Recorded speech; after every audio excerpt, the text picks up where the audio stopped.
welcome to the inaugural run of the Ready to Rebuild training program, where we as Filipinos rise as one.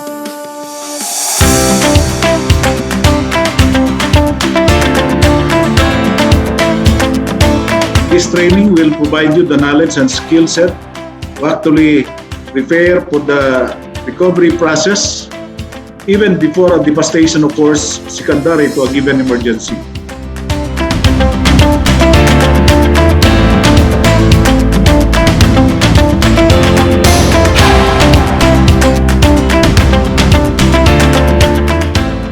The Yolanda experience has taught us that it is very difficult to deal with large-scale disasters.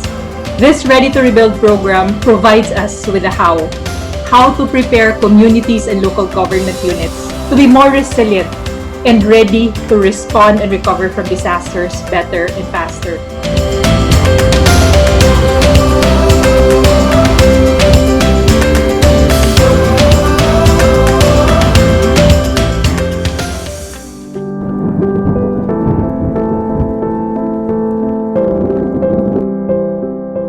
We experienced in year 2020, November, Typhoon Ulysses. But before that, 4 typhoons passed by our area.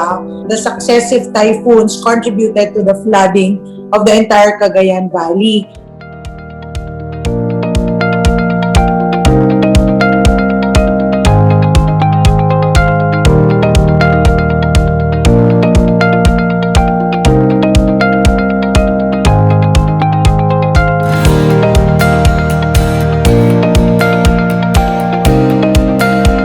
Para sa amin, yung pinaka-importante is yung nung in-emphasize dun sa first few sessions namin na importante yung baseline data, yung preparation, yung planning na portion ng disaster recovery and rehabilitation program. Na considering na kung wala ka nun, dyan na yung problema.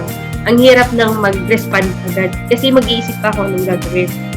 Pero kung merong data na available tapos regularly ina-update siya, madali na lang pag nandyan na yung problema, nandyan yung disaster, madali na lang nang mag-respond tas ano yung next step na tuloy-tuloy. With this training po, nakita namin yung iba-ibang financing strategies. So, na-enlighten din po kami. Gagawin po talagang tailor-fit sa pangangailangan ng aming munisipyo.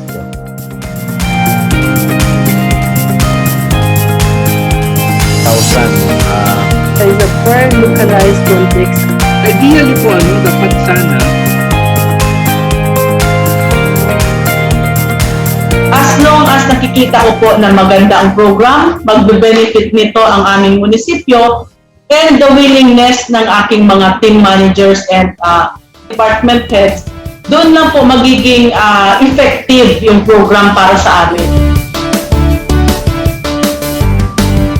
Times of disaster, at least hindi kami yung parang nangongolenat compared before.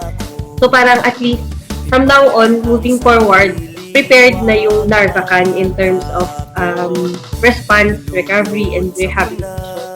Yun po, napakaganda po ng programa. Wala kang pwedeng itapon. Iba yung iba po yung binibigay po ng experience kasi siyempre iba yung mga mentors na kasama namin, mga experts, yung mga kaklase po namin, nakatututo rin kami mula po dun sa kanilang mga experiences, kanilang mga sharings na nagtututo po talaga kami.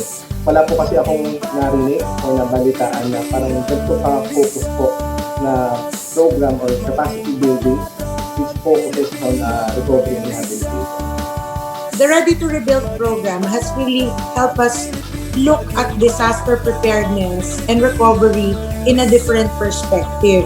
It's a change of mindset that yes, we should be ready for any eventuality, but in the end, we know what to do. We are in control and we know where we are going.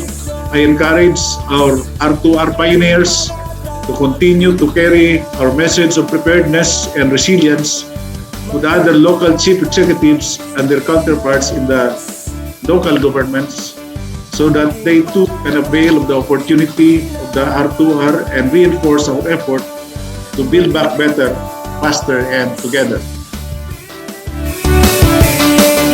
Maging panatag,